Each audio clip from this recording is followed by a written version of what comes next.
Welcome! In front of me I have AMAZFIT GTR 3 and I'm gonna show you how to change the screen timeout duration on this watch. Basically, how quickly the screen turns off after we stop using our watch. First, we need to wake up the screen on our watch. You can do it by pressing the upper button. After you wake up the screen, press the upper button again to open the menu. Now scroll through the menu, find the settings icon and tap on it to enter the settings.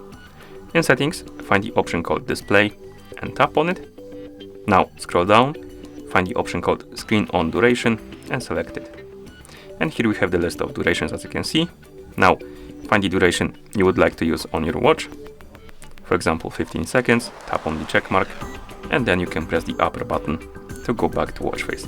And now my screen should turn off automatically after 15 seconds of inactivity.